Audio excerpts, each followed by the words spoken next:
बिस्मिल्लाहिर्रहमानिर्रहीम। Dear students, इस video के अंदर हम इंतहाई आसान नमूने से इस पूरे चैप्टर के न्यूमेरिकल्स को हल करेंगे। तो सबसे पहला न्यूमेरिकल हमारा यहाँ पर जो है उसके अंदर ये कहा गया है कि एक लेड इन पेंसिल है जो कि ग्रेफाइट कंपोजिशन का बना हुआ है। लेड जो आपका मटेरियल जो पेंसिल में पड़ा होता है आप उसको लेड कहते हैं, मगर वो जो बना हुआ होता है वो ग्रेफाइट की कंपोजिशन का होता है। ये लेड वो नहीं है जिसको हम पीबी या प्लम्बम कहते हैं जो केमिस्ट्री वाला है।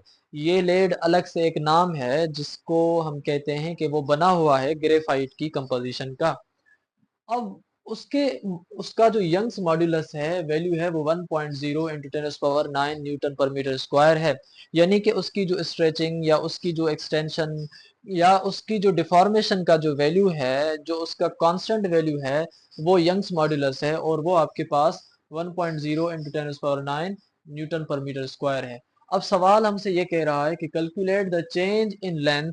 तो सबसे पहले हमने जो यंग्स मॉड्यूलस का वैल्यू गिवन था वो हमने यहाँ पर लिख दिया और हमसे पूछ रहा है कि चेंज इन लेंथ को जो है वो आप मालूम करें। तो हमने यहाँ पर delta L is equal to question mark लिखा क्योंकि ये हमने मालूम करना है।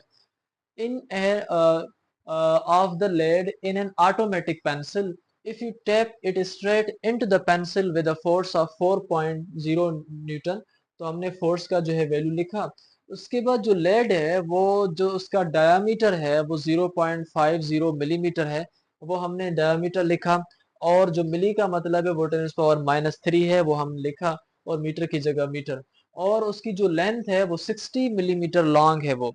तो अगर वो 60 मिलीमीटर लॉन्ग है तो हमने उसकी जो लेंथ है वो लिखी 60 मिलीमीटर। तो 60 इंटू 10⁻³ मीटर आपके पास यहाँ पर है। अब यहाँ पर आपके पास एक लफ्ज लिखा हुआ है ऑटोमेटिक पेंसिल।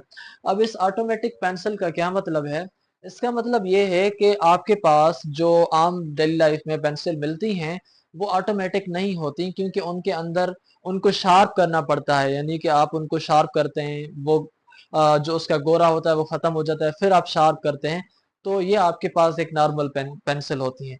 आपके पास जो ऑटोमेटिक पेंसिल हैं वो कुछ इस तरह की होंगी। ये एक ड्राइंग टेबल का पेन है, ऑटोमेटिक पेंसिल ये नहीं है। मगर उसका क्या होता है कि उसकी जो ये निब है उसके अंदर निब पड़ती है। मतलब पेंसिल के अंदर आप निब डालेंगे, आप लिखेंगे, फिर जैसे ही उस पेंसिल की जो निब है वो खत्म हो जाएगी, फिर दूसरी निब आप निकाल के उस पेंसिल में डालेंगे, फिर वो जैसे ही निब खत्म हो जाएगी फिर तीसरी पेंसिल उसके उसके अंदर निब डालेंगे, पेंसिल के अंदर निब डालेंगे। तो जो आप निब को रिप्लेस कर रहे हैं बार बार किसी पेंसिल के अंदर, तो उस निब को या उस लेड के मटेरियल को हम या उस किस्म की पेंसिल को हम ऑटोमेटिक पेंसिल कहेंगे। अब ये जो होता है आपके पास ड्राइंग टैबलेट या ग्राफिक टैबलेट पर लिखने के लिए पेन होता है, इसकी भी जब ये खत्म हो जाती है तो फिर उसको निकाल कर फिर उसकी जगह दूसरी को रिप्लेस किया जाता है। अब यहाँ पर आपके पास इन डेटा की बेसिस पर हमने मालूम करना है डेल्टा एल को, यानी डेल्टा लेंथ को। अब अगर हम फार्मूला पढ़े यंग्स मॉड्यूलस का तो वो कहता है बराबर होता है Young's modulus y is equal F into L divided by delta L over A. अब यहाँ पर फोर्स भी गिवन है, आपको लेंथ भी गिवन है, डेल्टा एल मालूम करना है, यंग्स मॉड्यूलस का वैल्यू भी गिवन है, एरिया का वैल्यू आपको यहाँ पूरे सिस्टम में गिवन नहीं है। इसलिए हमने इस स्टेप पर आने से पहले हमने फर्स्ट स्टेप किया है कि हमने एरिया को फाइंड आउट करना है। अब यहाँ पर आप जो एरिया फाइंड कर रहे हैं वो एरिया किसी रेक्टेंगुलर ऑब्जेक्ट की नहीं फाइंड कर रहे हैं कि आप लिखेंगे लेंथ इनटू विड्थ। आप फाइंड कर रहे हैं ऐसे ऑब्जेक्ट की जो आपका गोल है, जो आपका सर्कुलर है। तो इस किस्म के ऑब्जेक्ट्स की अगर आप एरिया फाइंड करते हैं तो उनका जो फार्मूला है वो आपके पास होता है area is equal to pi R square. और चूंकि आपको ये मालूम है कि जो आर है या जो रेडियस है वो बराबर होता है डायामीटर डिवाइडेड बाय 2, यानी half of the diameter is known as radius. ये हमने फर्स्ट चैप्टर से लेकर यानी फर्स्ट ईयर से लेकर यहाँ तक कई सौ गुना मतलब इस चीज को रिपीट किया होगा। अब यहाँ पर आपके पास एरिया है और यहाँ पर पाई का वैल्यू सेम है और रेडियस की जगह हमने यहाँ पर रेडियस का वैल्यू रिप्लेस किया है, वो है डायामीटर डिवाइडेड बाय 2। और इसके ऊपर स्क्वायर है तो यहाँ पर भी हमने स्क्वायर दिया। अब ये जो स्क्वायर है ये दोनों के ऊपर है, तो इसलिए अगर हम दोनों को सेपरेट देना चाहें फॉर सिंपलिसिटी तो भी हम दे सकते हैं, डायमीटर के ऊपर भी स्क्वायर और 2 के ऊपर भी स्क्वायर।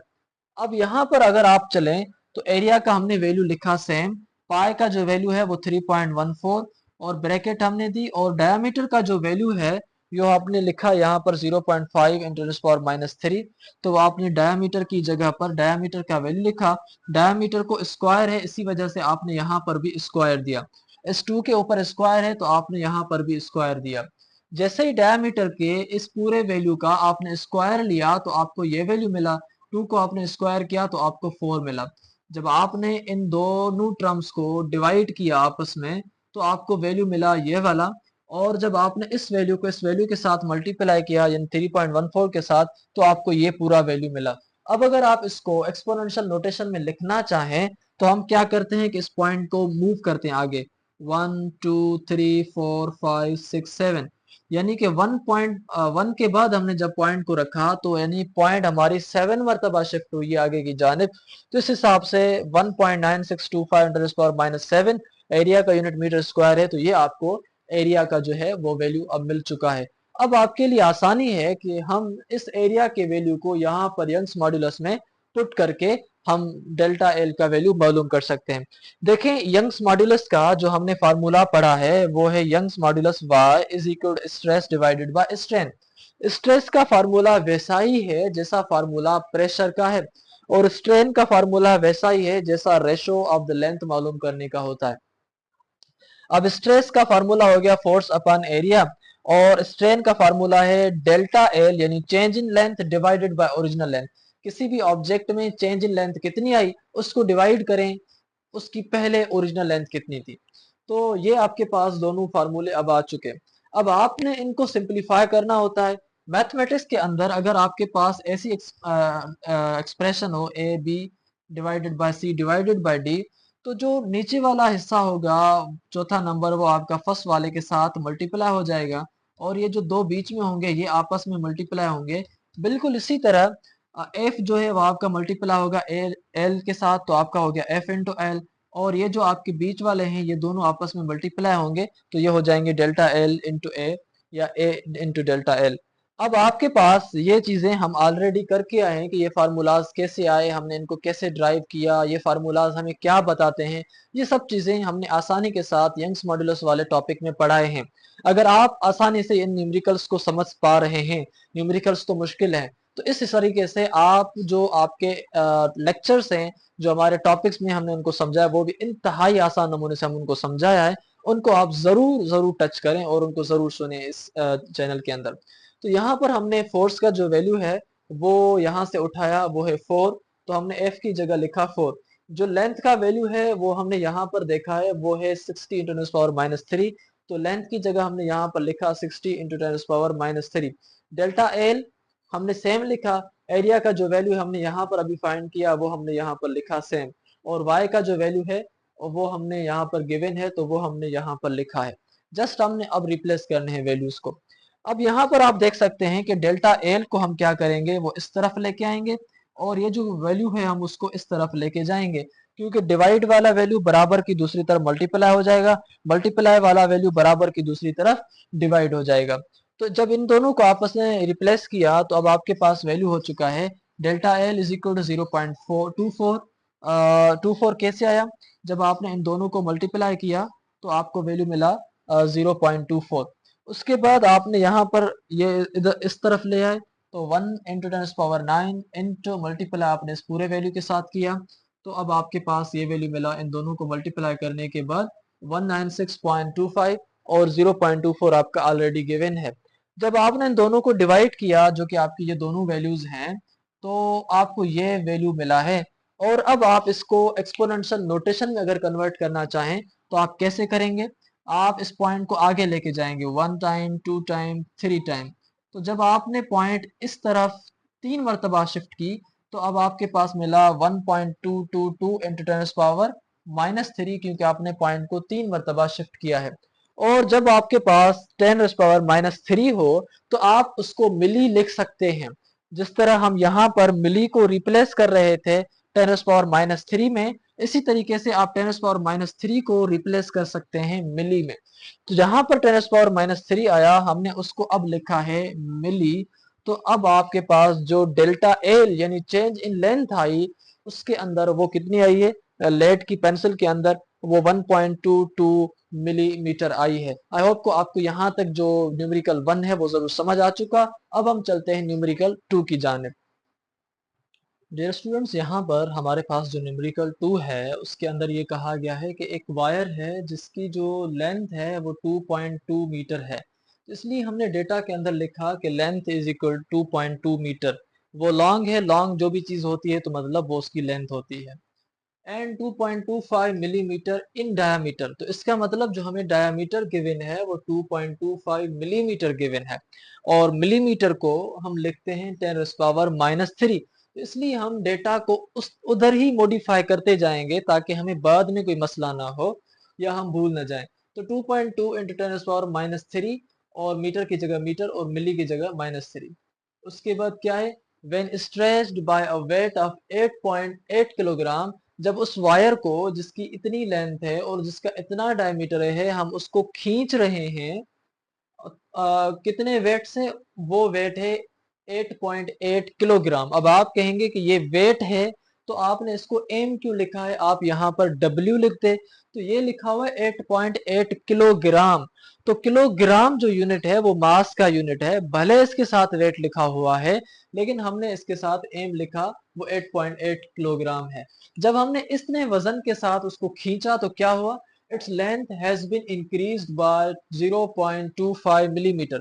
जब हमने उसको इतना वजन लगाकर खींचा तो फिर क्या हुआ कि उस अब लेंथ की उसकी जो है वो बढ़ गई। अब उसकी लेंथ कितनी बढ़ गई, वो है 0.25 मिलीमीटर उसकी लेंथ बढ़ गई। यानी जो लेंथ बढ़ती है या जो लेंथ कम होती है वो दरअसल लेंथ में चेंज है। तो अगर आपका पहले कद कम था अब आपका कद बड़ा हो गया है तो मतलब पहले से अब आप में चेंज है। तो इसकी पहले लेंथ इतनी थी, अब इसकी लेंथ अगर इतनी हो गई है तो इसका मतलब है कि उसके अंदर इतनी लेंथ में चेंज आई है, यानी कि 0.25 और मिलीमीटर और उस पहले वाले से ज्यादा बड़ा है। यानी पहले 2.2 था तो अब उसमें 0.25 और ऐड हुआ है। तो delta L is equal 0.25 millimetre और मिली की जगह हमने लिखा 10⁻³ मीटर। अब सवाल क्या है, सवाल है कि फाइंड द स्ट्रेस। तो पहले हमने लिखा कि हमने स्ट्रेस फाइंड करना है यानी फोर्स पर यूनिट एरिया हमने फाइंड करना है। फाइंड द स्ट्रेन यानी delta L divided by L find करना है। And find the Young's modulus of the materials wire, और यंग्स मॉड्यूलस भी फाइंड करें यानी वाई। और given that g is equal 9.8, और ये सपोज करें कि ये जो वेट और ये जो आप सारा माहौल या ये सारा सिस्टम आप कर रहे थे वहां पर जो ग्रेविटी थी वो ग्रेविटी 9.8 मीटर पर सेकंड स्क्वायर थी। अब हम चलते हैं सबसे पहले इस स्टेप पर जिसमें हमें ये गिवन है कि भाई फाइंड करें स्ट्रेस। स्ट्रेस के लिए हमें क्या चाहिए, फोर्स भी चाहिए और एरिया भी चाहिए। इस पूरी डेटा के अंदर ना तो हमें फोर्स गिवन है ना तो हमें एरिया गिवन है। इसलिए स्ट्रेस को या इनको फाइंड करने से पहले हमें दो स्टेप करने पड़ेंगे। एक स्टेप में हमने इस फोर्स को मालूम करना है और एक स्टेप में हमने एरिया को फाइंड करना है। तो सबसे पहले हमने यहाँ पर फाइंड करना है वेट को, या फाइंड करना है हमने फोर्स को, क्योंकि वेट का जो यूनिट है वो क्या है, न्यूटन है, और फोर्स का भी यूनिट क्या है, न्यूटन है। तो इसका मतलब ये आपस में रिलेटिव हैं, आपस में रिश्तेदार हैं। अगर आपने वेट को फाइंड कर दिया तो समझे आपने फोर्स को फाइंड कर दिया। तो हम जो है फाइंड करने जा रहे हैं वेट को, और वेट बराबर होता है एम जी के। और मास यहाँ पर आपको गिवन है वो है 8.8 और जी आपको गिवन है वो है 9.8। और जब आपने दोनों को मल्टीप्लाई किया तो आपको वैल्यू मिला 86.24 न्यूटन। अब ये वेट है उस ऑब्जेक्ट का जो कि खींच रहा है उस किसी चीज को या फिर लटक रहा है। अब इसी वेट को हम कहते हैं कि वो बराबर है फोर्स के। तो F इज इक्वल टू आप ऐसे भी लिख सकते हैं 86.24 न्यूटन। अब स्टेप 2 है जिसमें हम फाइंड करेंगे एरिया को। एरिया जगह अगर आपके पास कोई रेक्टेंगुलर ऑब्जेक्ट हो, जिस तरह आपके पास ये बुक है, अगर ऐसा कोई आपके पास ऑब्जेक्ट हो तो उसका एरिया तो आप फाइंड करेंगे लेंथ इनटू विड्थ। लेकिन अगर आपके पास कोई इस किस्म का ऑब्जेक्ट हो जो सिलेंड्रिकल ऑब्जेक्ट हो, जो गोलमोल ऑब्जेक्ट हो, तो इस किस्म के ऑब्जेक्ट्स का जो एरिया है वो फाइंड लेंथ इनटू विड्थ से नहीं किया जाता। उसके लिए जो आपके पास फार्मूला है वो फार्मूला पाई आर स्क्वायर है। तो आपने लिखा पाई आर स्क्वायर। अब यहाँ पर मसला ये है कि अब एरिया को फाइंड कर रहे हैं लेकिन उसके लिए आपको रेडियस चाहिए और रेडियस यहाँ पर गिवन नहीं है डेटा के अंदर। तो रेडियस आपको मालूम है कि रेडियस का जो फार्मूला है वो है डायामीटर डिवाइडेड बाय 2। तो आपने क्या किया कि रेडियस की जगह लिख दिया डायामीटर डिवाइडेड बाय 2। रेडियस की जगह स्क्वायर थी तो आपने स्क्वायर दे दिया। अब आपने पाई की जगह वैल्यू लिखा 3.14, डायामीटर की जगह वैल्यू लिखा जो डायामीटर का है वो है 2.2 × 10⁻³ तो आपने यहाँ पर इस वैल्यू को लिखा। ठीक है, उसके बाद 2 की जगह 2। जब आपने इस पूरे वैल्यू को स्क्वायर किया तो आपको ये वैल्यू मिला। डायमीटर के वैल्यू को स्क्वायर करने के बाद 2 को स्क्वायर किया तो आपको वैल्यू मिला 4। जब आप इन दोनों को अब डिवाइड करेंगे तो आपको वैल्यू मिलेगा ये वाला। अब आप इस वैल्यू को मल्टीप्लाई करेंगे 3.14 से तो आपको वैल्यू मिलेगा ये। और जब आप एक्सपोनेंशियल नोटेशन में इस वैल्यू को कन्वर्ट करना चाहेंगे तो क्या होगा, देखें आप, ये पॉइंट 1 2 3 4 5 6 6 मरतबा आगे की जानिब शिफ्ट हुई है और पॉइंट 3 के बाद आई है। तो इसका मतलब 3.7994 × 10⁻⁻6 होगा, क्योंकि 6 मरतबा पॉइंट शिफ्ट हुई है और ये होगा मीटर स्क्वायर। अब आपने वो दो चीजें तो मालूम कर ली जो हमें डेटा के अंदर गिवन नहीं थी और वो हमें चाहिए थी ताकि हम स्ट्रेस को फाइंड आउट कर सकें। तो सबसे पहले अब आपका स्टेप 3 है जिसमें हम फाइंड करेंगे पहले सवाल को जो कि स्ट्रेस के बारे में है। स्ट्रेस का फार्मूला हमें ऑलरेडी मालूम होना चाहिए, हम पढ़ के भी आए हैं। वो आपको बराबर है फोर्स अपॉन एरिया के। फोर्स का वैल्यू आपने यहां से लेना है जो कि वेट का वैल्यू है और 86.24 आपने लिखा। एरिया का वैल्यू आपने यहां से लेना है जो कि आपने यहां पर लिखा। जब आपने इन दोनों को डिवाइड किया तो आपको वैल्यू मिला ये वाला। स्ट्रेस का जो यूनिट है वो न्यूटन पर मीटर स्क्वायर है, क्योंकि फोर्स का यूनिट न्यूटन, एरिया का यूनिट मीटर स्क्वायर। स्ट्रेस हो गया आपके पास यहां तक। अब आपके पास ये वैल्यू सेम हमने यहां लिखा है। अगर आप इसको एक्सपोनेंशियल नोटेशन में कन्वर्ट करना चाहेंगे तो आप क्या करेंगे, पॉइंट अगर इसमें नहीं है तो मतलब पॉइंट लास्ट में है। 1 मरतबा शिफ्ट, 2 मरतबा, 3 मरतबा, 4 मरतबा, 5 मरतबा, 6 मरतबा, 7 मरतबा। 7 मरतबा पॉइंट शिफ्ट होके यहाँ पर आई तो इसका मतलब यहाँ पर अब एक्सपोनेंशियल नोटेशन 7 आएगा। तो इस वैल्यू को आप ऐसे लिख सकते हैं 2.26 डैश डैश इंटू 10⁻7।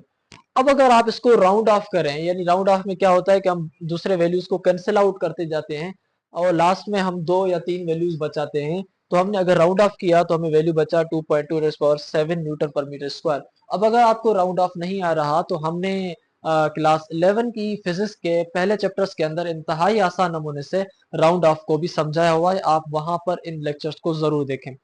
अब स्ट्रेस का वैल्यू भी आपको फाइंड हो चुका। अब यहाँ पर आपके पास है स्ट्रेन को फाइंड करना। स्ट्रेन जो कि आपका दूसरा नंबर सवाल है, हम अब उसको फाइंड कर रहे हैं। स्ट्रेन कहता है कि वो बराबर है delta L divided by L. Delta L का जो वैल्यू है वो आपको यहाँ पर गिवन है। वो कितना गिवन है, 0.25 × 10⁻³ तो आपने लिखा 0.25 × 10⁻³ और जो आपके पास लेंथ का वैल्यू है वो कितना गिवन है, लेंथ का वैल्यू है 2.2 मीटर तो आपने यहाँ पर लेंथ का वैल्यू लिखा 2.2 मीटर। मीटर और मीटर आपस में एक दूसरे में हो गए कैंसिल, तो इसका मतलब स्ट्रेन को कोई भी यूनिट नहीं है क्योंकि स्ट्रेन जो है वो रेशो है। अब जब आपने इन दोनों को डिवाइड किया तो आपको जो वैल्यू मिलता है वो मिल रहा है 0.0011 और 00011। अब आप यहाँ पर भी राउंड ऑफ करेंगे।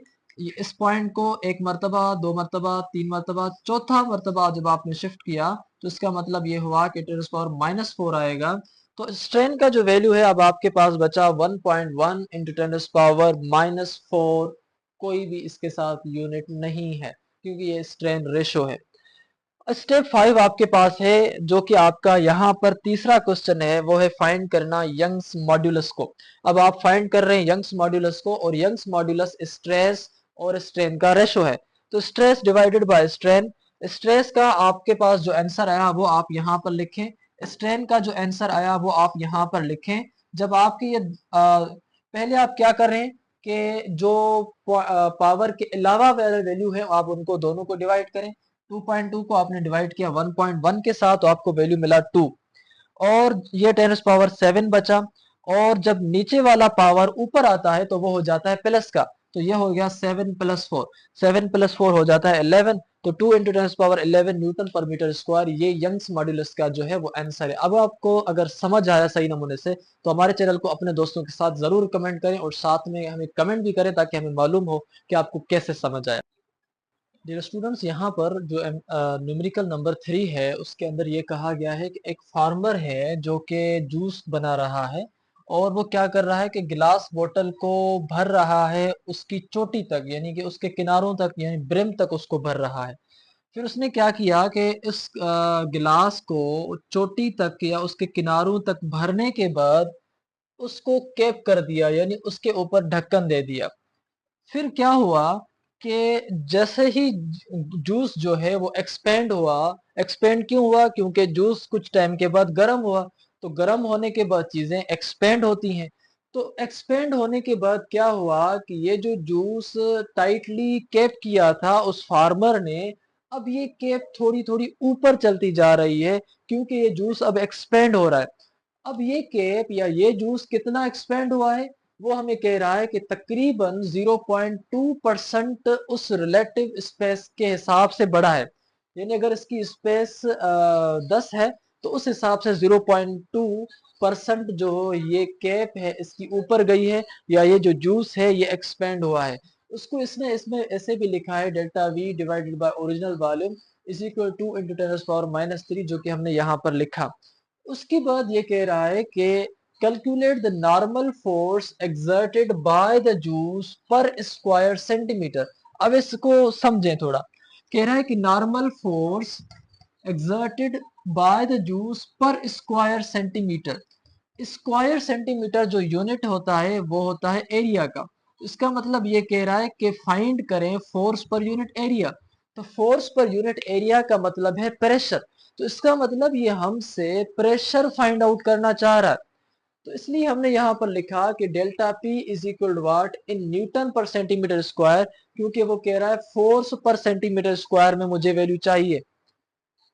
अब उसके बाद ये है कि if it's bulk modulus is 1.8 into 10⁻9 Newton पर मीटर स्क्वायर, उसका जो बल्क मॉड्यूलस है वो इतना है। अब इस कंटेनर का या इस गिलास के कंटेनर का जिसमें इसने जूस भरा है, और गिलास के कंटेनर को अब जो है वो कंप्रेस किया जा रहा है या उसको जोर दिया जा रहा है या उसको प्रेशर दिया जा रहा है। अब गिलास के इस कंटेनर को कितनी एबिलिटी है कि उन प्रेशर्स को या उन वॉल्यूम में चेंजेस को बर्दाश्त कर पाए, उसी बर्दाश्त का नाम बल्क मॉड्यूलस है। जितनी ज्यादा प्रेशर की चेंजेस को बर्दाश्त कर पाएगा, जितनी ज्यादा वॉल्यूम की चेंजेस को बर्दाश्त करने की जिस मटेरियल में सलाहियत होगी, उसका बल्क मॉड्यूलस उतना ज्यादा होगा। तो इसका जो बल्क मॉड्यूलस मटेरियल का है जिसमें ये जूस इतना एक्सपेंड हुआ है, इसका बल्क मॉड्यूलस इस इतने वैल्यू का है।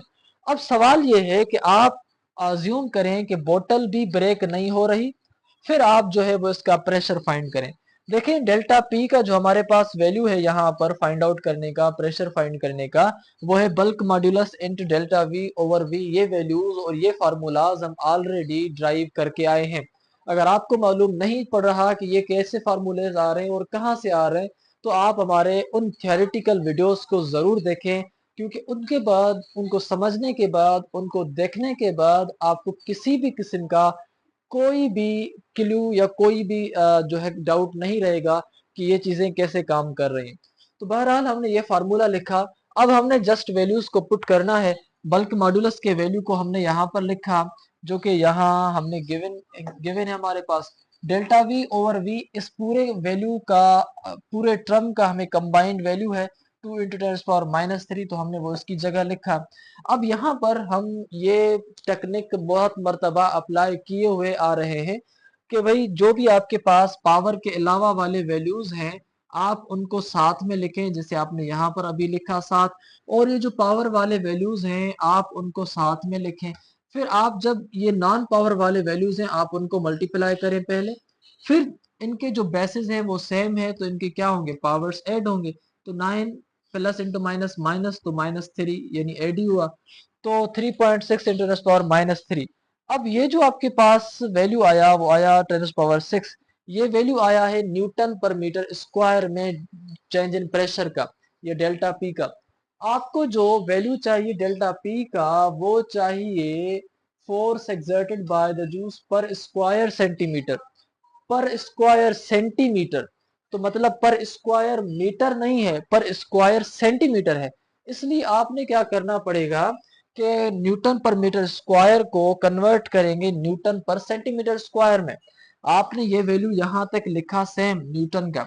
अब आप डिवाइड करेंगे उसके साथ, एक मीटर में पड़ती है 100 सेंटीमीटर, यहां पर है सेंटीमीटर स्क्वायर, इसलिए आपने लिखा 100 centimetre divided by, sorry, bracket bye square, divide करके 100 सेंटीमीटर को आपने स्क्वायर किया, तो आपके पास ये हो गया 10,000 सेंटीमीटर स्क्वायर एक मीटर स्क्वायर के अंदर।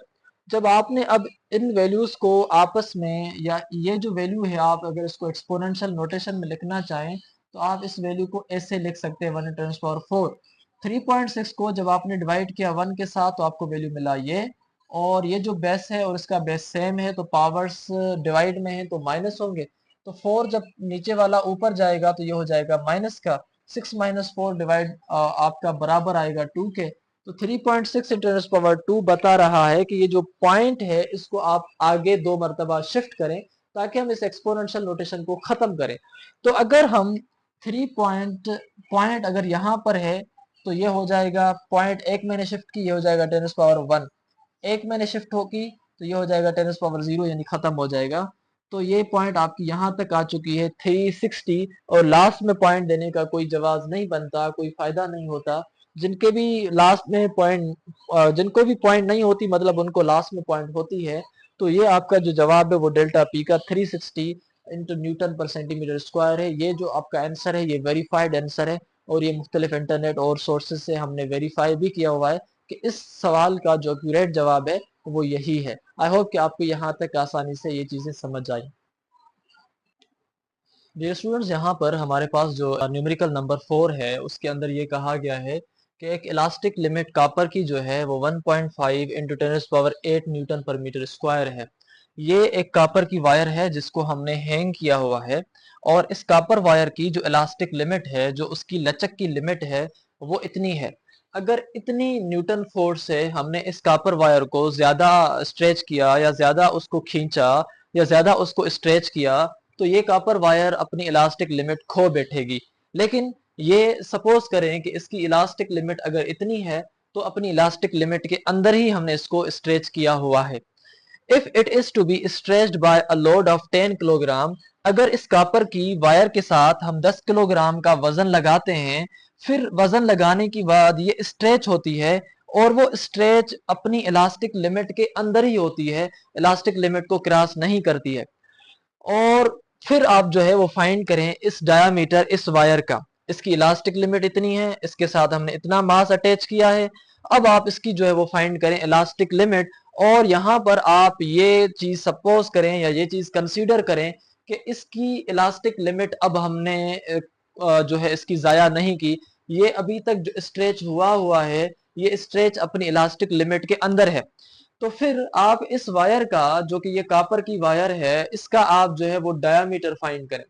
अब यहाँ पर हमने डेटा के अंदर लिखा इलास्टिक लिमिट इतनी है, लोड जो मास है वो इतना है, और डायामीटर हमने जो है वो फाइंड करना है।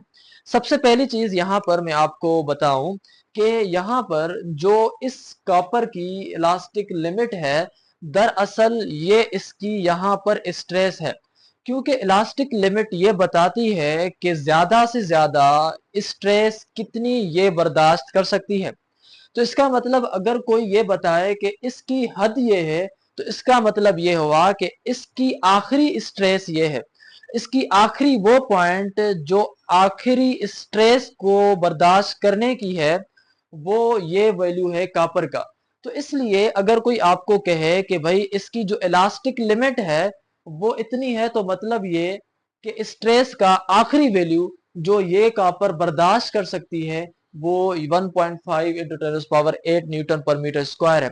अगर कोई बंदा ऐसे कहे कि ये चीज 10 गोलियों की को भी बर्दाश्त कर सकती है, तो इसका मतलब ये नहीं हुआ कि वो बंदा खुद 10 गोलियां है, इसका मतलब ये हुआ कि उस बंदे को जो इलास्टिक लिमिट है, उस बंदे को जो बियर करने की लिमिट है वो 10 तक है। लेकिन 10 तक वो चीजें हैं क्या, वो चीजें गोलियां हैं। तो इन द सेम वे अगर कोई कहता है कि इलास्टिक लिमिट इसकी इतनी है, तो ये चीज क्या है, यही चीज जो है स्ट्रेस है, जो यहाँ पर वैल्यू गिवन है।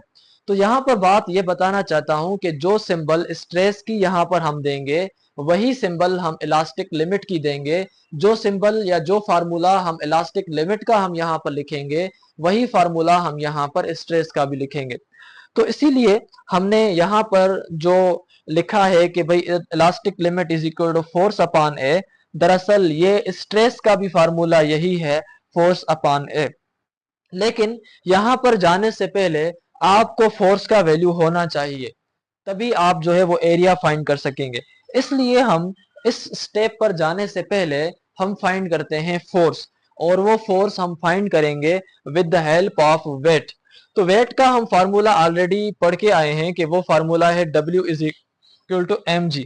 यहाँ पर जो मास आपने इस कापर के साथ स्ट्रेच किया है, हैंग किया है, वो 10 किलोग्राम है, और ग्रेविटी जो है वो अर्थ पर 9.8 है।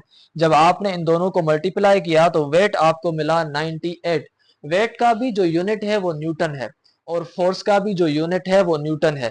इसलिए अगर आपको वेट का वैल्यू मिलता है, तो इसका मतलब आपको फोर्स का वैल्यू भी मिल चुका है।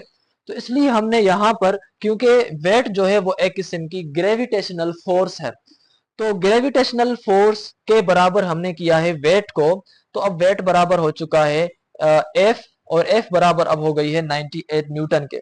अब स्टेप 2 हमारा है कि आप जो है वो फाइंड करें डायामीटर को। लेकिन डायामीटर को फाइंड करने से पहले स्टेप 2 हमारा जो है वो है कि फाइंड हम करेंगे एरिया को। एरिया को हम फाइंड करेंगे स्ट्रेस के फार्मूला से। स्ट्रेस का फार्मूला है फोर्स अपॉन एरिया, और यहाँ पर जो स्ट्रेस है उसको इलास्टिक लिमिट कहा गया है, यानी इसकी आखिरी हद तक इसको स्ट्रेस हमने अप्लाई की है, या ये अप्लाई कर सकती है, ये बियर कर सकती है। वो इलास्टिक लिमिट का फार्मूला भी एफ अपॉन ए। तो जो सिंबल हम स्ट्रेस की लिखते हैं सिग्मा, वही सिंबल हम यहाँ पर इलास्टिक लिमिट की भी लिखेंगे, क्योंकि यहाँ पर इलास्टिक लिमिट स्ट्रेस के बराबर है। तो हमने यहाँ पर लिखा sigma is equal to F upon A. अब ये आपको यहाँ पर मालूम करना है फोर्स। तो इसलिए ये जो आपके पास एरिया डिवाइड में है, जब बराबर की दूसरी तरफ आया तो ये हो गया मल्टीप्लाई। तो sigma into A is equal to F. या आप ऐसे भी कहें कि भाई अगर आपको मालूम करना है सिर्फ एरिया, तो ये जो सिग्मा इसके साथ मल्टीप्लाई में है, जो वो जाएगा बराबर की दूसरी तरफ, तो वो हो जाएगा डिवाइड का। तो अब ये हो चुका area is equal to force upon sigma, या फोर्स अपॉन स्ट्रेस। अब आपके पास एरिया मालूम करना है, फोर्स का वैल्यू आपको जो है वो गिवन है यहाँ पर, वो है 98 न्यूटन। तो आपने यहाँ पर लिखा 98। ये जो सिग्मा है जो कि जाहिर कर रही है इलास्टिक लिमिट को, और इसकी इलास्टिक लिमिट जो है वो 1.5 इंटू 10⁸ न्यूटन पर मीटर स्क्वायर है, वो आपने यहाँ पर लिखा। जब आपने 98 को डिवाइड किया 1.5 के साथ, तो आपको वैल्यू मिला 65.3। और ये 10⁸ नीचे जब था तो वो प्लस का था, जब ये ऊपर गया तो ये हो गया माइनस का, तो ये हो गया 10⁻⁻8 मीटर स्क्वायर। ये जो है इसका एरिया है। अब हम आगे चलते हैं स्टेप 3 में। हम उस एरिया से अब हम रेडियस फाइंड करेंगे, फिर उस रेडियस से हम डायामीटर फाइंड करेंगे। तो अगर आपको एरिया चाहिए, तो एरिया का जो फार्मूला है वो है पाई आर स्क्वायर। यहाँ पर क्योंकि वायर जो होती है वो इस किस्म की गोल होती है, और गोल चीजों का जो एरिया मालूम किया जाता है स्फेरिकल चीजों का, वो आप मालूम करते हैं पाई आर स्क्वायर वाले फार्मूले से। अब यहाँ से आपको जो वैल्यू सेपरेट करना है वो करना है रेडियस का। तो जब ये रेडियस जो है वो मल्टीप्लाई है पाई के साथ, जब बराबर की दूसरी तरफ आया तो ये हो गया डिवाइड का। तो area divided by pi is equal to R square, या आप इसको ऐसे भी लिखें R square is equal to area divided by pi. और एरिया का जो आपको वैल्यू है वो यहाँ पर गिवन है 65 पॉइंट डैश डैश, वो आपने यहाँ पर लिखा। पाई का वैल्यू आपको मालूम होना चाहिए है। और आर स्क्वायर जब आपने इन दोनों को डिवाइड किया, तो अब आपको ये जो वैल्यू मिला है वो मिला है 20.796 इंटू 10⁻⁻8। अब ये -8 कैसे आया? सेम आपने डिवाइड किया है सिर्फ इन दो वैल्यूज को, और 10⁻⁻8 को आपने लिखा है सेम। तो ये वैल्यू हो चुका है आर स्क्वायर का। आपको वैल्यू मालूम करना है आर का सिर्फ, जब आपकी स्क्वायर बराबर की दूसरी तरफ जाती है तो वो हो जाती है अंडर रेडिकल की। तो 20.796 इंटू 10⁻⁻8 का जब आप अंडर रेडिकल निकालते हैं तो आपको रेडियस का वैल्यू मिलता है कुछ ये। तो आप इसको अगर एक्सपोनेंशियल नोटेशन में कन्वर्ट करना चाहें तो क्या होगा कि पॉइंट आगे शिफ्ट होगी, 1 टाइम, 2 टाइम, 3 टाइम, 4 टाइम। यहाँ पर जो पॉइंट है वो 4 मरतबा आगे गई है, इसलिए एक्सपोनेंशियल नोटेशन 10⁻⁻4 मीटर आपका रेडियस यहाँ पर मिला है, 4.56 इंटू 10⁻⁻4 मीटर। अब यहाँ पर आपके पास स्टेप 4 है जिसमें आपने फाइंड करना है डायामीटर को, और डायामीटर का जो फार्मूला है वो है ट्वाइस ऑफ द रेडियस। यानी कि जब आप रेडियस को डबल करेंगे तो आपको डायामीटर मिलता है। ऐसे क्यों मिलता है? क्योंकि आपके पास अगर ये सर्किल है, इसका यहां से लेकर यहां तक एक रेडियस है, यहां से लेकर यहां तक एक रेडियस है, जब ये दोनों मिलाएंगे लाइंस तो हम इनको डायामीटर कहते हैं। तो इसका मतलब डायामीटर आपका बनता है आर एक और प्लस दूसरी आर, यानी डायामीटर इज इक्वल होता है 2r के। तो इस हिसाब से डायामीटर का जो आपके पास फार्मूला है वो 2r है। आपको यहां से मालूम डायामीटर करना है, इसलिए 2 आपने लिखा सेम, आर भी आपने लिखा सेम। आर का जो वैल्यू है आपने यहाँ पर फाइंड किया रेडियस का, वो आप यहाँ पर लिखें और 4.56 को मल्टीप्लाई करें 2 से तो आपको वैल्यू मिला 9.12। आपको बुक के हिसाब से जवाब चाहिए, इसीलिए हम क्या करेंगे कि ये जो आपके पास एक पॉइंट है, ये पॉइंट हम आगे की जानेब शिफ्ट करेंगे तो ये पावर -4 एक -3 हो जाएगा, तो यह हो जाएगा 0.912 इंटू पावर -3 मीटर। और 10 पावर -3 को हम लिखते हैं मिली, तो जहां पर आपके पास 10 पावर -3 लिखा हुआ था वहां पर हमने लिखा मिली, और मीटर की जगह हमने यहाँ पर लिखा मीटर। बाकी ये जो वैल्यू है 0.912 मिलीमीटर आपका डायामीटर आपको मिल चुका है। डियर स्टूडेंट्स, यहाँ पर जो MCQs 5 है वो भी काफ़ी इंटरेस्टिंग है, जिसके अंदर हमें ये कहा गया है कि what would be the greatest length of a steel wire. उस स्टील वायर की ज़्यादा से ज़्यादा लेंथ क्या होगी जिसको हमने फिक्स किया है एक एंड से, और हमने उसको फ्रीली हैंग किया है, और वो हैंग है विदाउट ब्रेकिंग, यानी वो लटकी भी हुई है मगर टूटे भी ना। फिर बताएं कि ऐसी जो स्टील की वायर है उसकी जो लेंथ है वो कितनी होगी। तो इसका मतलब हमसे सवाल पूछा गया है कि लेंथ क्या है उस स्टील वायर की जिसको हमने हैंग किया है और वो ब्रेक भी नहीं हो रही। अब आगे हमें बता रहा है कि जो ब्रेकिंग स्ट्रेस है उस स्टील की वो 7.8 इंटू 10 पावर न्यूटन पर मीटर स्क्वायर है। यानी कि ये स्टील का टुकड़ा या स्टील की वायर तब टूटेगी जब इसके ऊपर 7.8 इंटू 10 पावर 8 न्यूटन फोर्स लगाई जाएगी एक स्क्वायर मीटर के ऊपर। तो इसका मतलब कि इसकी जो आखिरी हद है, जो ये स्टील का टुकड़ा टूटेगा तो ये है, लेकिन इस हद तक अगर हम इसको खींचें तो बताएं कि उस हद तक ये कितनी खींच सकती है, ये कितनी लेंथन हो सकती है, ये कितनी बड़ी हो सकती है, वो हमने लेंथ मालूम करनी है। और ये जो स्टील का जो रॉड है या स्टील की जो ये वायर है, इसकी ये जो डेंसिटी है क्या इस उंगली जितनी थिक है या इस मार्कर जितनी थिक है, तो कितनी वो डेंस्ड है, कितनी वो गाढ़ी है, कितनी वो ज्यादा कंजस्टेड है, वो है डेंसिटी उसकी 7-800 किलोग्राम पर मीटर क्यूब, जो कि हमने शो किया है इसको रो से, वो है 7-800 किलोग्राम। स्ट्रेस को हम जाहिर करते हैं, चाहे ब्रेकिंग स्ट्रेस हो चाहे स्ट्रेस हो, है तो स्ट्रेस ना, तो इसलिए हमने ब्रेकिंग स्ट्रेस को लिखा है stress is equal to 7.8 into 10⁻8 newton पर मीटर स्क्वायर। अब हम आते हैं सॉल्यूशन की जानिब। देखें, सॉल्यूशन में आपको मालूम करना है कि इसको हम कितना बढ़ा सकते हैं। इसको मालूम करने के लिए हम इस किस्म के न्यूमेरिकल्स को जो है हल करते हैं दो स्टेप्स में।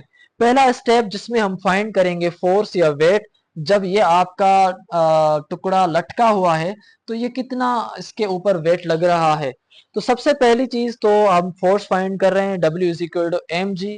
हम यहाँ पर लिख रहे हैं क्योंकि हमने इसको हैंग किया हुआ है, तो W is equal to mg हमने लिखा। मगर ये जो मास है, ये जो स्टील के अंदर मास है, इस स्टील के मास की कितनी डेंसिटी है वो भी हमें इस न्यूमेरिकल के अंदर बताई हुई है, इसलिए हम इस मास की जगह डेंसिटी की चीजें भी पुट करें तो बेहतर होगा। इसलिए हमें यह मालूम है चीज कि density is equal to mass पर यूनिट वॉल्यूम। और हमें यहाँ पर वैल्यू चाहिए मास का। तो ये जो वॉल्यूम डिवाइड का है, जब बराबर के इस तरफ आ गया तो ये हो गया मल्टीप्लाई का। तो ये हो गया density into volume is equal to mass, या mass is equal to density into volume. तो इसीलिए हमने क्या किया कि मास बराबर होता है रो वी के।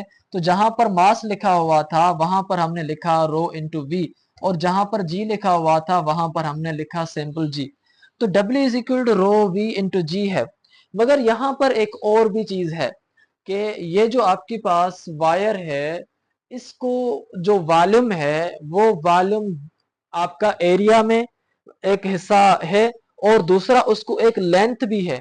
तो अगर हम सिर्फ वॉल्यूम लिखते हैं तो चीज जो है वो रीजनेबल नहीं है, हम उसको समझ नहीं पाएंगे। इसलिए हमने इस वॉल्यूम को ब्रेक किया है एरिया इंटू लेंथ में, क्योंकि ये इसके बराबर भी है। तो जहां पर अब आपके पास वॉल्यूम लिखा हुआ था वहां पर आपने लिखा एरिया इंटू लेंथ, रो की जगह रो और जी की जगह जी। तो अब आपके पास ये फार्मूला हो चुका है कि weight is equal to rho A L into G, या इसको आप ऐसे लिखें अल्फाबेटिकल पैटर्न में, W is equal to A L rho G. यहां तक आपके पास वेट को फाइंड करने का फार्मूला हो चुका है मालूम। अगर आपको डेंसिटी गिवन हो, या आपको लेंथ गिवन हो, या आपको एरिया गिवन हो और ग्रेविटी गिवन हो, तो हम ये फार्मूला इस्तेमाल करेंगे। मगर यहाँ पर दो चीजें हमें वैल्यूज की सूरत में गिवन भी है। मिसाल के तौर पर इस स्टील की वायर की जो डेंसिटी है वो 7,800 है, और ग्रेविटी जो हमें गिवन है वो 9.8 है। जब हमने इन दोनों को मल्टीप्लाई किया तो हमें वैल्यू मिला है 76440, और इसको हमने मल्टीप्लाई किया ए एल के साथ, यानी कि वेट आपको मिल चुका है एरिया इंटू लेंथ इंटू 76440। अब ये जो आपके पास वेट गिवन है इसको हम ग्रेविटेशनल फोर्स भी कहते हैं, क्योंकि वेट का यूनिट न्यूटन है। इसलिए जो आप अगर वेट को फोर्स कहें तो भी कोई इसमें गलत बात नहीं है। तो हमने कहा कि weight is equal to force, तो जहां पर वेट लिखा था वहां पर हमने लिखा force is equal to A into L into 76440। इसको हमने इक्वेशन नंबर 1 करके यहाँ पर अब छोड़ दिया। अब हम आते हैं स्टेप 2 पर, जिसमें हमने फाइंड करनी है लेंथ। मगर याद रहे कि यहाँ पर हम जो लेंथ फाइंड करेंगे वो इस स्ट्रेस के फार्मूले से फाइंड करेंगे। स्ट्रेस का फार्मूला है फोर्स अपॉन एरिया। हमने इस फार्मूले को इक्वेशन नंबर 2 कहा। अब आप क्या करेंगे कि जो जो आपके पास इक्वेशन नंबर 1 थी वो आप पुट करेंगे इक्वेशन नंबर 2 के इस फोर्स के अंदर, यानी कि यहां से आप फोर्स का वैल्यू लेकर इस फोर्स की जगह पुट करेंगे। तो फोर्स का वैल्यू क्या है, ए इंटू एल इंटू 76440। ये वैल्यू आपने उठा के यहां पर पुट किया इस फोर्स की जगह पर। अब आपके पास ये जो एरिया है वो आपने यहाँ पर सेम लिखा। स्ट्रेस का जो वैल्यू आपको गिवन है वो 7.8 इंटू 10⁸ जो गिवन है वो आपने यहाँ पर सेम लिखा। अब यहाँ पर आप देख सकते हैं कि ये एरिया और ये एरिया एक दूसरे को कर देंगी कैंसिल आउट। तो अब आपके पास बचा लेंथ इंटू 76400, और यहाँ पर आपके पास बचा 7.8 इंटू 10⁸। आपको मालूम करना है लेंथ, इसलिए यहाँ पर ये जो वैल्यू मल्टीप्लाई में है बराबर की इस तरफ आया तो ये हो गया डिवाइड का, तो इस इक्वल टू एल हो गया। और जब आपने इस एक्सपोनेंशियल नोटेशन से हटाया तो आपको वैल्यू मिला ये, और ये आपने जब इन दोनों को डिवाइड किया तो आपको वैल्यू मिला ये वाला मीटर, और ये आपकी लेंथ है। अगर आपको इस आंसर को बुक के हिसाब से लिखना है तो हम क्या करेंगे कि ये जो पॉइंट है इस पॉइंट को 4 मरतबा आगे ले आए। जब 4 मरतबा इस तरफ यानी पीछे ले आए तो आपके पास 10⁴ मीटर बचा। इसी वैल्यू को अगर आप और भी बुक के हिसाब से करना चाहें तो आप इस वैल्यू को राउंड ऑफ करेंगे तो आपको लेंथ मिलेगी 1.02 इंटू 10⁴ मीटर। आई होप कि आपको यहाँ तक सही नमूने से समझ आया है। तो आप हमारे चैनल को जरूर सब्सक्राइब करें, अपने दोस्तों के साथ भी हमें जरूर रिकमेंड करें। डियर स्टूडेंट्स, यहाँ पर हमारे पास जो न्यूमेरिकल नंबर 6 है इसके अंदर ये कहा गया है कि एक माइल्ड स्टील है। माइल्ड का मतलब है कि थोड़ा कच्चा, मतलब वो पक्का नहीं है, मतलब वो रॉ है, कुछ कुछ पिघला हुआ है या पिघलने से थोड़ा थोड़ा ज्यादा पक्का है। तो माइल्ड स्टील मतलब एक नरम सा स्टील की वायर है जिसका जो रेडियस है वो 0.55 मीटर है। ये जो वायर है इसका रेडियस 0.55 मीटर है, और उसकी जो लेंथ है वो 3.5 मीटर है। और उसको हमने जो स्ट्रेच किया है उस वायर को, वो हमने स्ट्रेच किया है 52 न्यूटन की फोर्स तक। अब आप कैलकुलेट करें लॉन्गिट्यूडिनल स्ट्रेस जो कि हमने यहाँ पर लिखा है, या आप कैलकुलेट करें लॉन्गिट्यूडिनल स्ट्रेन जो कि हमने यहाँ पर लिखा है, और आप कैलकुलेट करें एलोंगेशन। एलोंगेशन का मतलब है कि जब आपने इसको खींचा तो इसमें एलोंगेशन आई, यानी उसकी लेंथ में चेंजेस आई। अब वो उसमें जो लेंथ में चेंजेस आई या उसमें जो बढ़ाव आया, चेंज लेंथ आई, वो आप जो है फाइंड करें। अगर उसका जो यंग्स मॉड्यूलस का वैल्यू है वो 2.1 इंटू 10⁻11 न्यूटन पर मीटर स्क्वायर है, तो अब सबसे पहली स्टेप हम यहाँ पर जो करेंगे वो हम करने वाले हैं एरिया को फाइंड करना। अब हम एरिया को क्यों फाइंड कर रहे हैं उसका जवाब आप यहाँ पर देखें कि स्ट्रेस को फाइंड करने के लिए हमारे पास फार्मूला है फोर्स अपॉन एरिया। हमें फोर्स तो गिवन है मगर हमें एरिया गिवन नहीं है, इसलिए पहले सवाल को हल करने से पहले हमारा फर्स्ट स्टेप दूसरा है, वो है एरिया को फाइंड करना। तो स्टेप वन है फाइंड एरिया, और एरिया बराबर है पाई आर स्क्वायर के, और पाई बराबर है 3.14 के, और रेडियस का जो वैल्यू है हमें वो गिवन है 0.55 मिलीमीटर। मिली का मतलब होता है 10⁻³ तो हमने इस वैल्यू को यहाँ पर लिखा। यहाँ पर रेडियस के ऊपर स्क्वायर है तो हमने यहाँ पर रेडियस के वैल्यू के ऊपर भी स्क्वायर दिया। जब आपने रेडियस के वैल्यू को 10⁻³ के साथ स्क्वायर किया और वैल्यू निकाला कैलकुलेटर से तो आपको ये वैल्यू मिला, और आपने इसको मल्टीप्लाई किया 3.14 से तो आपको ये वैल्यू मिलता है। अगर आप इस वैल्यू को एक्सपोनेंशियल नोटेशन में लिखना चाहें तो हम इस पॉइंट को जो है वो 7 मरतबा जब आगे शिफ्ट करके आए तो हमें वैल्यू मिला -7 का, तो 9.49 इंटू 10⁻⁷ मीटर स्क्वायर ये एरिया है। अब हम आते हैं स्टेप 2 पर, जिसमें हम जो है वो फाइंड करने जा रहे हैं स्ट्रेस को। स्ट्रेस का जो फार्मूला है वो है फोर्स अपॉन एरिया। अब फोर्स आपको गिवन है वो है 52, एरिया आपको गिवन है 9.49 इंटू 10⁻⁷। अब अगर आप 52 को डिवाइड करते हैं 9.49 से तो आपको वैल्यू मिलता है 5.479। ये जो 10⁻⁷ डिवाइड में है या डिनोमिनेटर में है, जब ऊपर आएगा तो ये हो जाएगा प्लस का, तो ये हो गया 10⁻⁷ प्लस का इंटू न्यूटन पर मीटर स्क्वायर। अब हम आते हैं स्टेप 3 पर, जिसमें हम लिखते हैं कि भाई हमें फाइंड करना है स्ट्रेन को। लेकिन स्ट्रेस को फाइंड करने के लिए स्ट्रेन को फाइंड करने के लिए हमें मुख्तलिफ फार्मूलाज हैं। उनमें से एक फार्मूला हमारे पास यंग्स मॉड्यूलस का फार्मूला है। यंग्स मॉड्यूलस बराबर है स्ट्रेस डिवाइडेड बाय स्ट्रेन। तो आपको जो वैल्यू मालूम करना है वो मालूम करना है स्ट्रेन का। तो स्ट्रेन को आपने बराबर की दूसरी तरफ ले गए और यंग्स मॉड्यूलस को आप बराबर की दूसरी तरफ ले गए, यानी एक दूसरे से ये दो आपस में एक्सचेंज हुए। तो स्ट्रेन बराबर हुआ stress divided by Young's modulus या वार। अब स्ट्रेन आपने यहाँ पर लिखा, स्ट्रेस आपका जो वैल्यू है आपको वो गिवन है जो आपने यहाँ पर फाइंड किया, और यंग्स मॉड्यूलस का जो वैल्यू है वो आपने यहाँ पर लिखा जो कि आपको गिवन है 2.1 इंटू 10⁻11, वो आपने यहाँ पर लिखा। अब 5.479 को जब आप डिवाइड कर रहे हैं 2.1 के साथ तो आपको वैल्यू मिलेगा 2.6, और इन दोनों के जो बेसिस है वो सेम है तो उनके पावर्स ऐड होंगे, और जब आप पावर्स बेसिस आपके डिवाइड में हो तो बेसिस के जो पावर्स हैं वो आपस में से सब्ट्रैक्ट होते हैं। तो नीचे वाला पावर जब ऊपर जाएगा तो ये हो जाएगा माइनस का, तो ये हो जाएगा -11। तो 2.6 इंटू 10⁻7 - 11 जब आप करेंगे तो मिलेगा -4। इसका कोई भी यूनिट नहीं है क्योंकि स्ट्रेन जो है वो एक किस्म का रेशो है। उसके बाद हम आते हैं स्टेप 4 पर, जिसमें हम फाइंड करेंगे एलोंगेशन, जो कि हमें यहाँ कर कहा गया है कि आप एलोंगेशन फाइंड करें। एलोंगेशन का मतलब होता है कि कोई चीज उसको आपने लेंथन किया है, उसकी आपने लेंथ बढ़ाई है। तो एलोंगेशन जब आप लेंथ बढ़ाते हैं तो इसका मतलब लेंथ में तब्दीली आती है या लेंथ में डेल्टा एल आती है। तो आप यहाँ पर फाइंड कर रहे हैं दरअसल डेल्टा एल, और हम ये जानते हैं कि स्ट्रेन जो है वो बराबर है इसके भी, strain is equal to delta L divided by L. ये हमने फार्मूला स्ट्रेन का पढ़ा भी हुआ है और इसको हमने ड्राइव भी किया हुआ है। आप हमारे उन थ्योरीज के अंदर थ्योरी वाले टॉपिक्स में जरूर देखें, हमने इंतहाई आसान नमूने से इन चीजों को समझा हुआ है।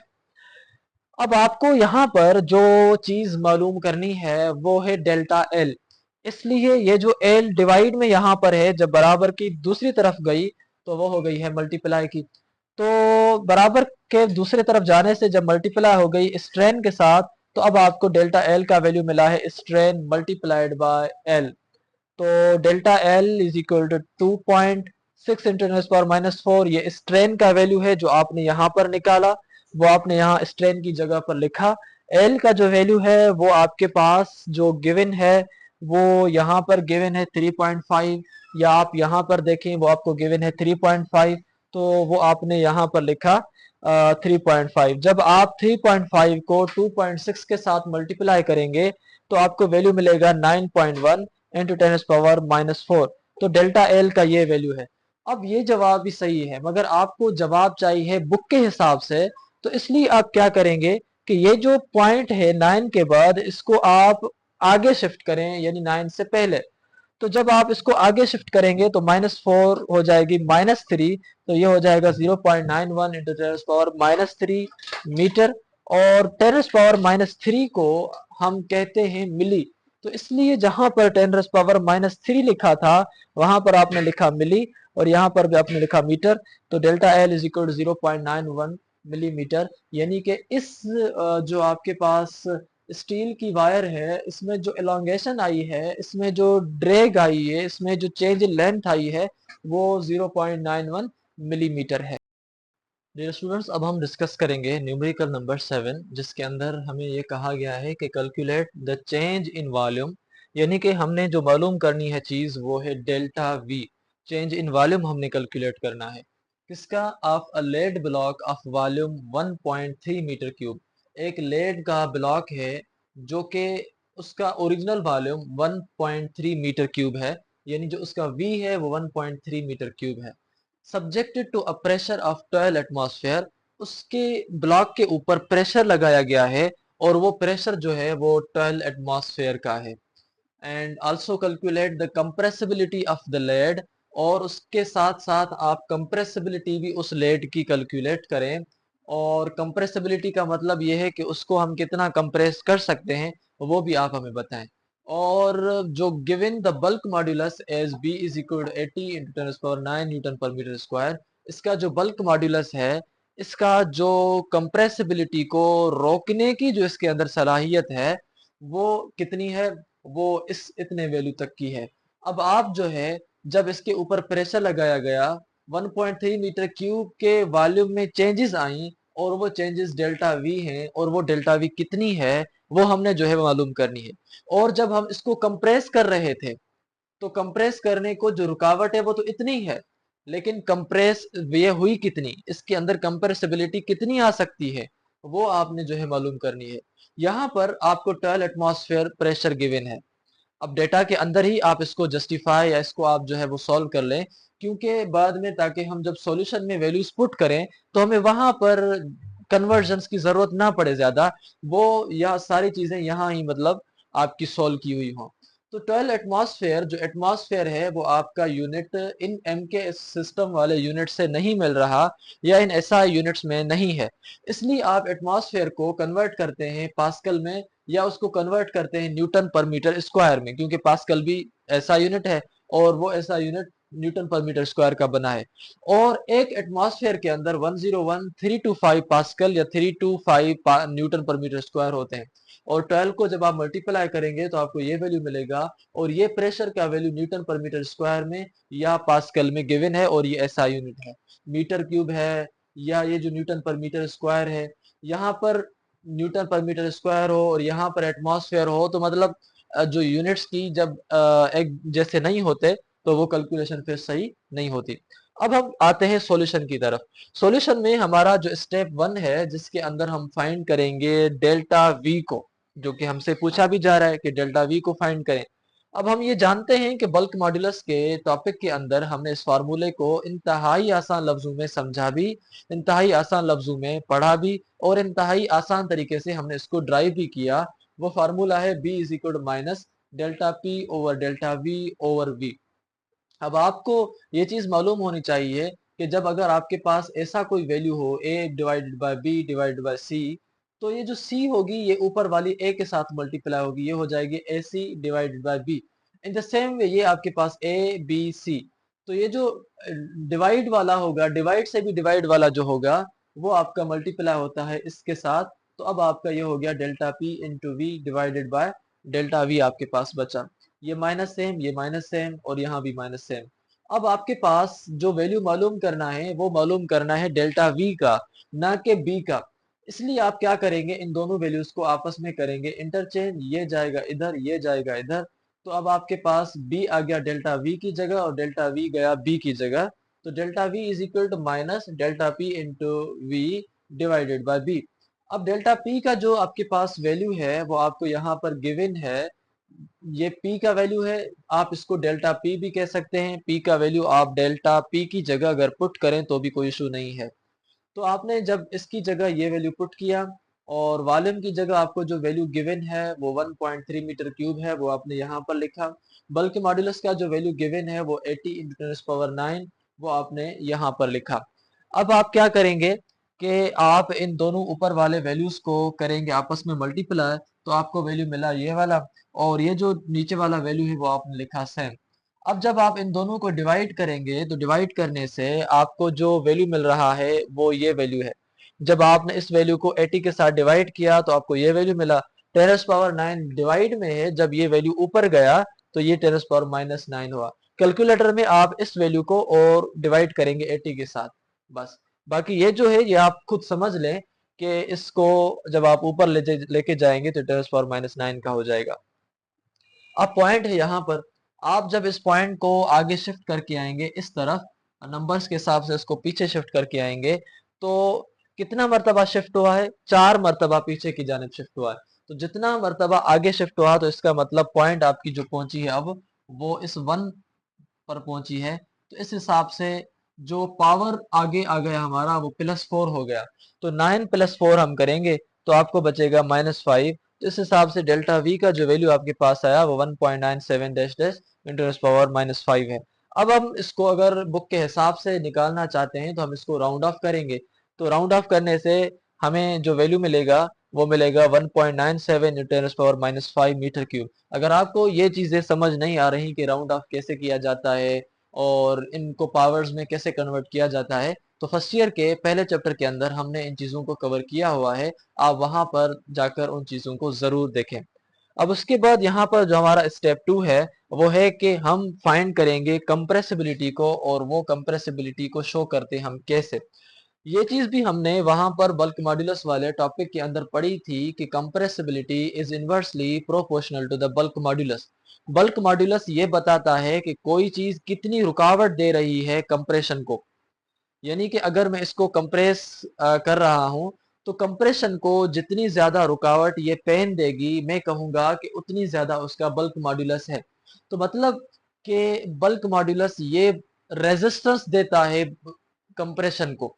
जिस मटेरियल के अंदर जितनी ज्यादा रुकावट होगी, जिसके पास जितनी ज्यादा ताकत होगी कि वो कंप्रेस ना हो, उस ताकत को हम कहेंगे कि वो बल्क मॉड्यूलस है। और जो जल्दी कंप्रेस हो जाएगी तो हम कहेंगे कि इसके पास जो बल्क मॉड्यूलस है वो कम है। तो इसका मतलब कि बल्क मॉड्यूलस अगर ज्यादा होगा तो वो चीजें कंप्रेस कम होंगी। अगर किसी का बल्क मॉड्यूलस कम होगा तो उसको कंप्रेस करना आसान है। मिसाल के तौर पर अगर आपके पास बोतल वाली टिन है या छोटी प्लास्टिक की बोतल है, आप उसको कंप्रेस कर पा रहे हैं आराम से, क्योंकि उसका जो बल्क मॉड्यूलस का वैल्यू है वो कम है। जिसका बल्क मॉड्यूलस का वैल्यू कम, उसको कंप्रेस करना आसान।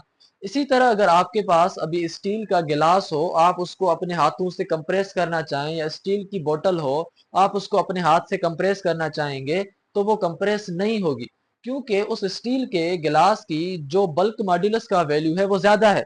तो तभी वो कंप्रेस नहीं हो रहे। तो मतलब बल्क मॉड्यूलस और कंप्रेसिबिलिटी आपस में इनवर्सली प्रोपोर्शनल है।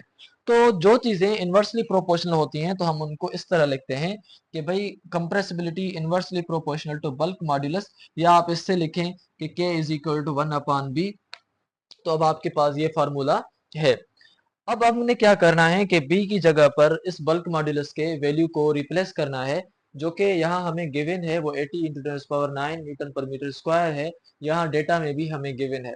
अब हमने क्या किया कि जहां पर बल्क मॉड्यूलस लिखा था वहां पर हमने उस वैल्यू को लिख दिया। अब जब आप 1 को डिवाइड करेंगे 80 के साथ तो आपको वैल्यू मिलेगा 0.0125। और ये जो इंटू 10⁻9 डिवाइड में जब है तो प्लस का है, जब ये ऊपर आएगा तो ये हो जाएगा 10⁻⁻9। अब अगर आपको वैल्यू चाहिए बुक के हिसाब से तो अब हम उस हिसाब से अभी करने जा रहे हैं। वैसे जवाब अभी तक निकल चुका है, लेकिन बुक के हिसाब से अगर हम करना चाहते हैं तो हम क्या करेंगे कि ये जो जीरो वाली पॉइंट है इस पॉइंट को हम दो मर्तबा आगे शिफ्ट करेंगे, 1 2। जब दो मर्तबा हमने उसको आगे शिफ्ट किया और वो 1 पर पहुंच गई तो इसका मतलब -9 तो पहले था, दो मर्तबा पॉइंट शिफ्ट करने की वजह से -2 और आ गया। दो मर्तबा आपने पॉइंट को आगे शिफ्ट किया तो 1.25 इंटू 10⁻⁻9 एक -9 दूसरा -2 जब आप दोनों को मिलाया तो ये हो गया -11। और तो इस हिसाब से आपके पास जो कंप्रेसिबिलिटी का वैल्यू मिला है वो मिला है 1.25 इंटू 10⁻⁻11 मीटर स्क्वायर पर न्यूटन। यानी कि हर मीटर स्क्वायर पर हर जो है एक न्यूटन पर इतने मीटर स्क्वायर पर जो है वो फोर्स लगेगी। तो हम कहेंगे कि 1.25 इंटू 10⁻⁻11 मीटर स्क्वायर पर न्यूटन जो है वो कंप्रेस होगा। हर न्यूटन पर इतना मीटर स्क्वायर वो ऑब्जेक्ट हमारा कंप्रेस होगा, जो कि हमें यहाँ पर दिखाया गया है। जब उसके ऊपर इतना प्रेशर लगाया जाएगा और जब में इतनी उसके अंदर वॉल्यूम में चेंजेस आएंगी। तो डियर स्टूडेंट्स, यहाँ पर जो न्यूमेरिकल नंबर 8 है हमारा इस चैप्टर का लास्ट न्यूमेरिकल है। अब इस न्यूमेरिकल के अंदर हमें ये कहा गया है कि the thickness of metal plate is 0.35 inches.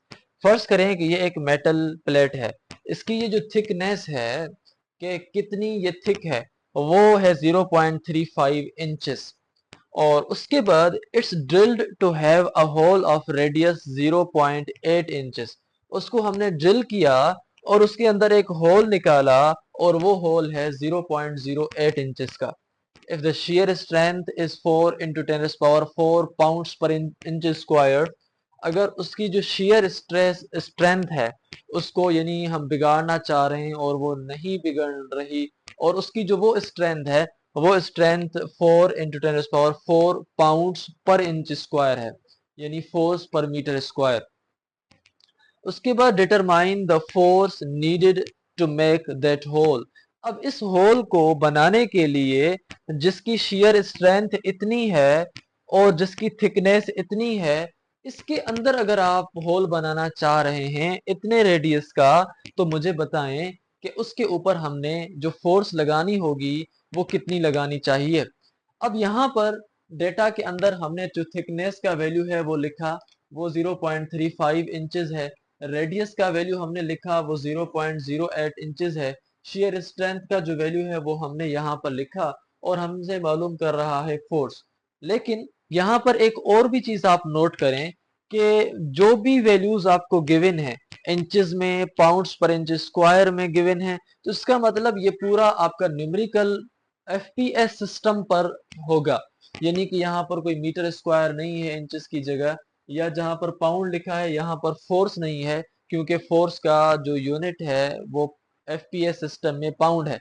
तो मतलब पूरे प्रॉब्लम में अगर एक ही सिस्टम के यूनिट्स हैं तो अब हम यहाँ पर कन्वर्जन करने की जरूरत नहीं है।